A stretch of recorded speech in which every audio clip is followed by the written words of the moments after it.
Gold trusted gold buyers మీరు తాకట్టు పెట్టిన బంగారాన్ని విడిపించి ఈ రోజు ఉన్న మార్కెట్ ధరకు కొనబడును.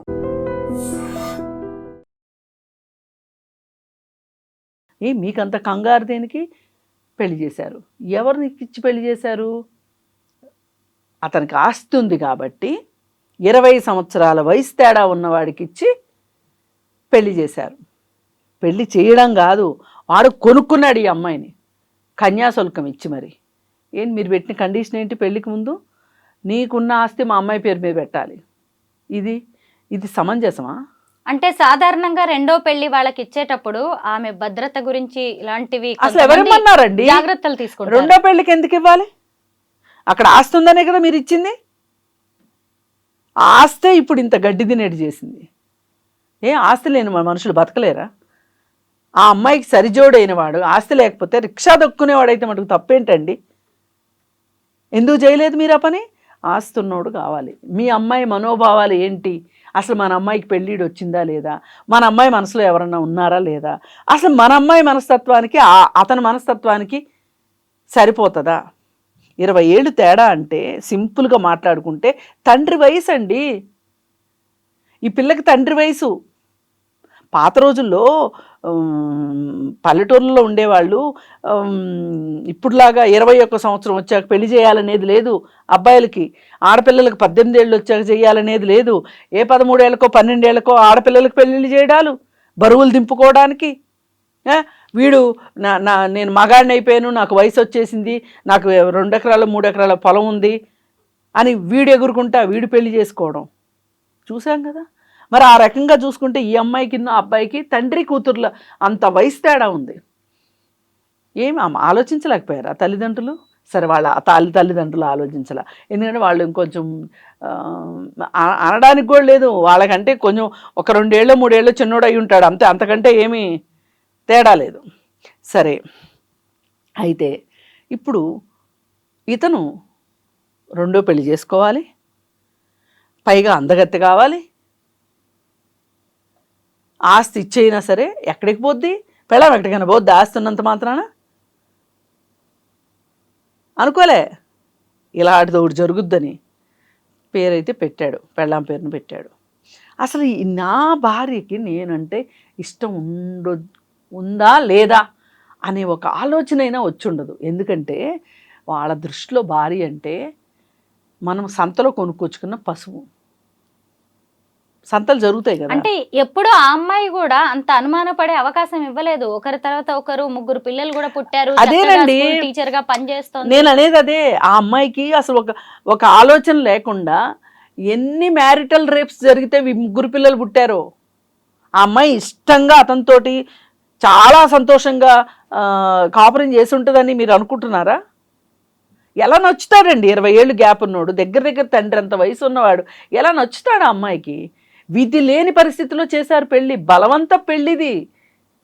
ఆ అమ్మాయి ఇష్టపూర్వకంగా చేసుకుంది అనుకోవటానికి లేదు. ఆ అమ్మాయి ఒక భర్త అంటే ఇలా మాట్లాడతాడు, ఇలా ఉంటాడు, నా దాంపత్య జీవితం ఇలా ఉండాలి అని సినిమాలు చూసో సీరియల్స్ చూసో ఊహించుకుని ఉన్న వయసులో ఉన్న చిన్నపిల్లకి మీరు ఆ ముదురు బెండకాయనేసి కట్టి, ఆ అమ్మాయికి మనసులో ఏముందంటే నాకు తాళి కట్టాడు కాబట్టి అతను ఏమైనా చేసే హక్కు ఉంది అనుకుంది తప్పితే అది దాంపత్యం కాదది.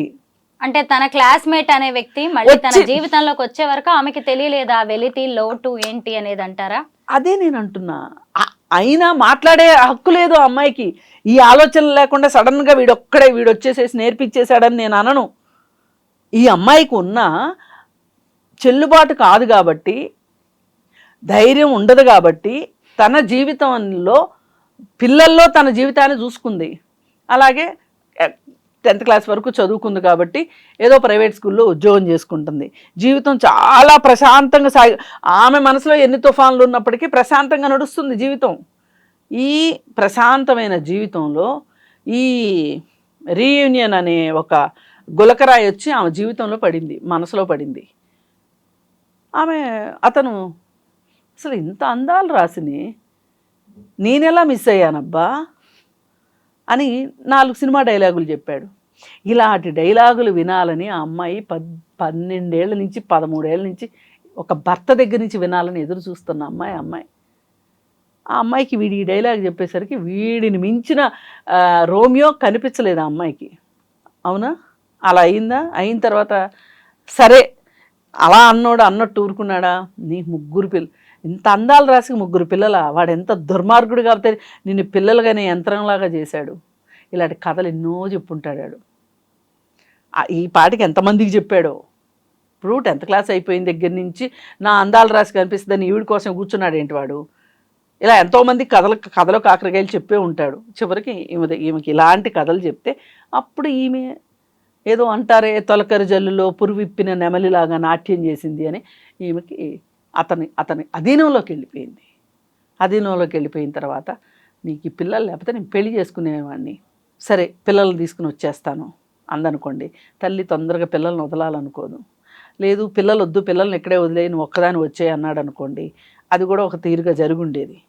వాడి ఉద్దేశం ఏంటంటే పిల్లలంటూ బతికుంటే ఈ అమ్మాయి మళ్ళీ మనసు మార్చుకుంటుంది కాబట్టి పిల్లలు అనేవాళ్ళు ఉండకూడదు అని వాడు డిసైడ్ చేశాడండి. స్క్రిప్ట్ మొత్తం వాడిదే, ఈ అమ్మాయి జస్ట్ ఎగ్జిక్యూట్ చేసింది అంతే. తల్లిదండ్రులు ఒక విలన్స్ అయితే ఈ అమ్మాయి పాలిట, భర్త 2వ విలన్ అయితే 3వ విలన్ వీడు.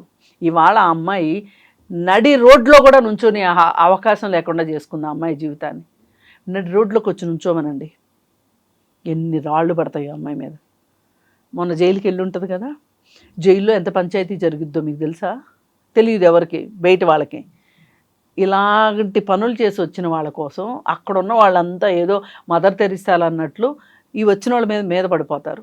నీకేం పోయే కాలం. ఇప్పుడు మనం చేస్తున్న మోరల్ పోలీసింగ్ చూసావా, ఇంతకు మించిన మోరల్ పోలీసింగ్ జరుగుతుంది. మ్యాన్ హ్యాండ్లింగ్ కూడా జరుగుతుంది జైల్లో, తోటి ఖైదీల దగ్గర నుంచి. నరకం అక్కడే స్టార్ట్ అవుతుంది ఆ అమ్మాయికి.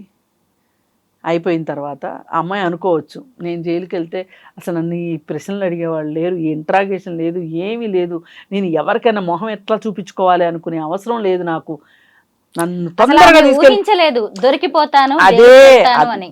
ప్రతి నేరస్తుడు దొరుకుతాము అనుకుంటే ఎవ్వరూ నేరాలు చేయరు. ఈ సినిమా ఫ్లాప్ అవుద్ది అంటే ఆస్తులన్నీ పెట్టి ఎవడో సినిమా తీయడు.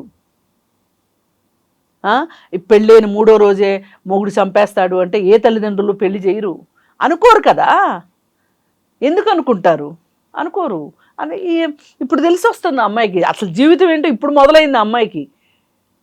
భర్తతో జీవితం మొదలు కాల, ఒక యంత్రంలాగా పిల్లల్ని కన్నది అంతవరకే. వీడు వచ్చిన తర్వాత 4 రోజులు ప్రేమ పాఠాలు చెప్పాడు, ఇదే జీవితం అనుకుంది. ఈ 2 అయిపోయినాయి. అసలు జీవితంలో అసలైన జీవితం ఏంటో ఇప్పుడు నుంచి ఉందా అమ్మాయికి. ఎందుకంటే ఏ నేరం చేసినా ఆడవాళ్ళని చూసే దృష్టి వేరుంటుంది, మగవాళ్ళని చూసే దృష్టి వేరుంటుంది. మగవాడు నేరం చేయనివ్వండి, గొంతు బిసికి పెళ్ళాన్ని చంపేయనివ్వండి, ఆడి గ్రేస్ మార్కులు ఇచ్చేస్తారు. ఎందుకంటే మనము స్టీరియోటైప్లో అయిపోయాం. మగవాడు అన్నాక కొట్టకుండా ఉంటాడా, మొగుడు అన్నాక తన్నకుండా ఉంటాడా, మొగుడు అన్నాక చంపకుండా ఉంటాడా, దీనికి అలవాటు పడ్డాం, మొద్దుబారిపోయాం మనం అందరం. అందుకని వాళ్ళు ఏమైనా చేస్తే మనకేమనిపించదు. ఒక స్త్రీ చేయగానే అమ్మ మొగుడిని చంపడానికి సుఫారీ ఇచ్చిందంట, అమ్మ పిల్లల్ని చంపేసిందంట. ఇలాంటి పనులు మగవాళ్ళు రోజు చేస్తున్నారు. అంటే వాళ్ళు చేస్తున్నారు కాబట్టి వాళ్ళని చేయమని నేను అనట్లేదు.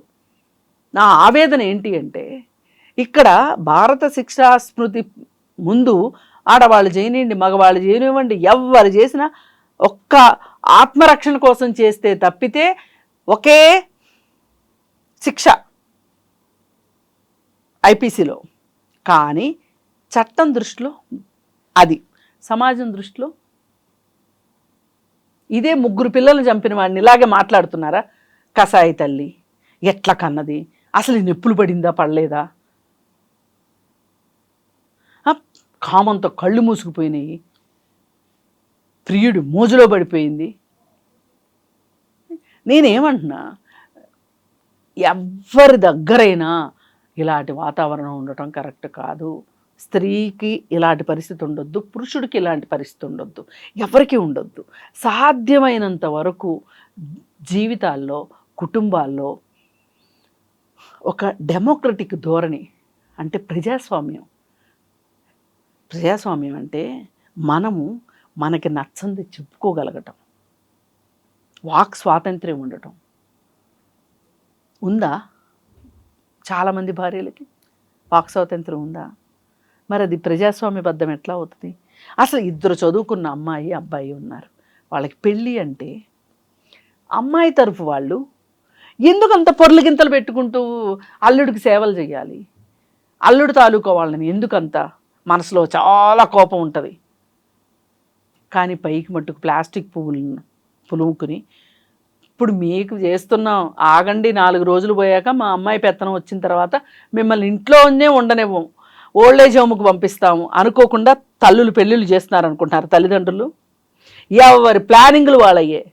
అందుకే ఈ కుటుంబ వ్యవస్థ ఇలా తయారయ్యింది కాబట్టే, కనీస మానవ విలువలు లేకుండా పోయినాయి కాబట్టి, హింస వద్దు అని అనుకోవట్లేదు కాబట్టి ఈ ఈ వివాహ బంధాలు ఈ విధంగా విచ్ఛిన్నం అవుతున్నాయి.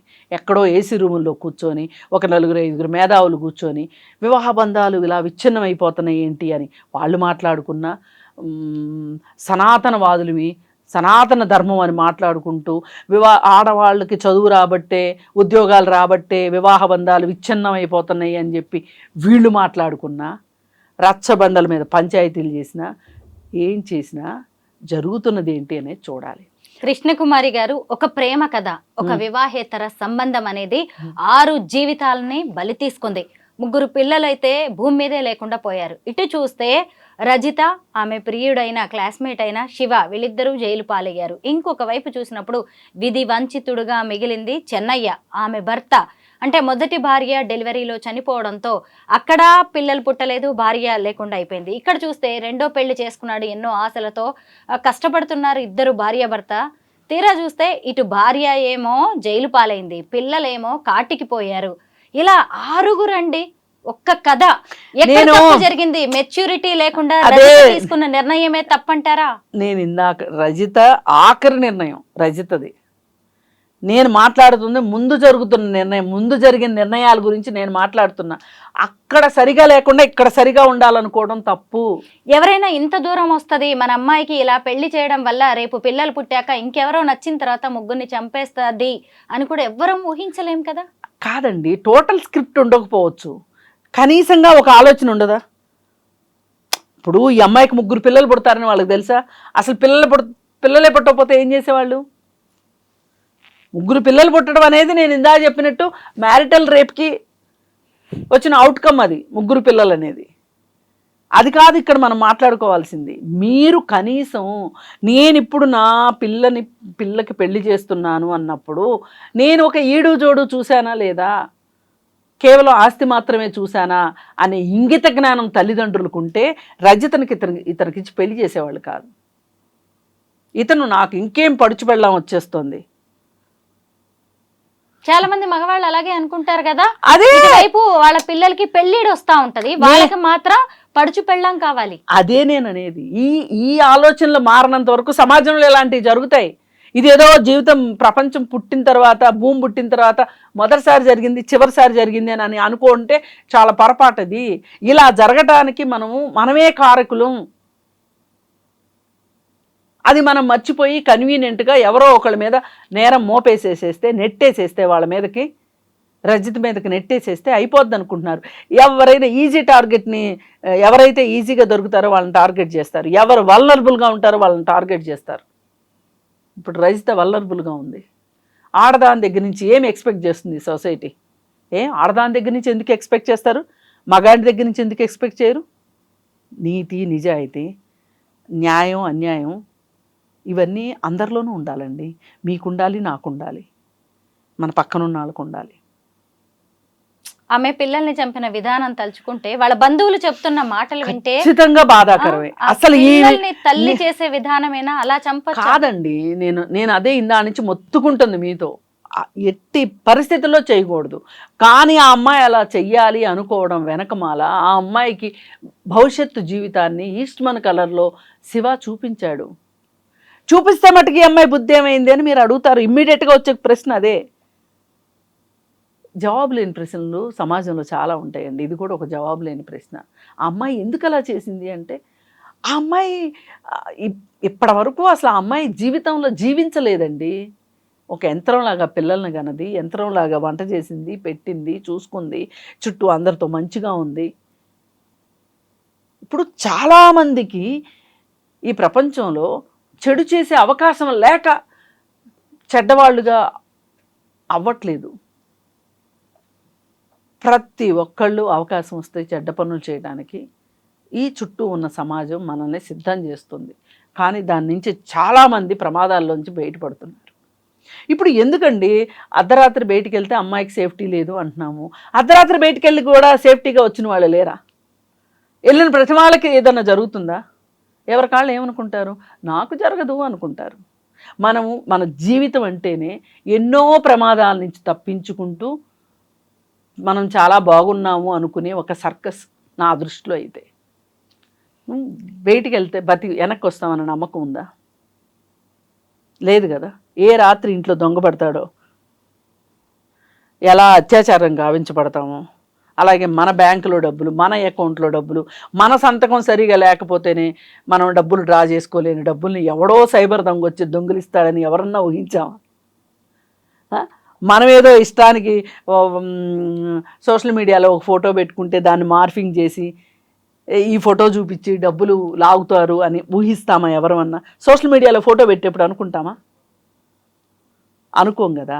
అందుకే నేనేమంటానంటే అనుకోనివి జరిగినప్పుడు ఇప్పుడు ఏం చేయాలి అనే బుద్ధి జ్ఞానం మనిషికి పనిచేయాలి. నువ్వు ఆ రోజు పెద్దవాళ్ళని ఎదిరించలేక పెళ్లి చేసుకున్నావు. ఇష్టమో కష్టమో నష్టమో 3 పిల్లల్ని ఈ ప్రపంచంలోకి తీసుకొచ్చారు ఇద్దరు కలిసి.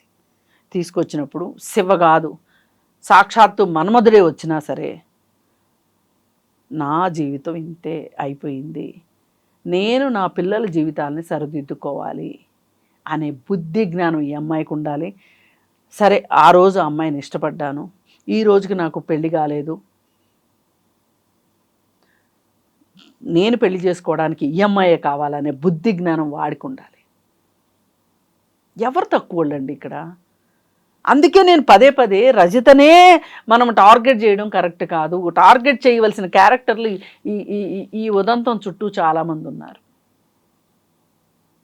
అందుకని సాధ్యమైనంత వరకు వివాహం చేసేటప్పుడు కుటుంబ సంబంధాల్లో స్త్రీ కూడా ఒక వ్యక్తి, స్త్రీకి కూడా మనసు ఉంటుంది, అలాగే స్త్రీకి కూడా కోరికలు ఉంటాయి.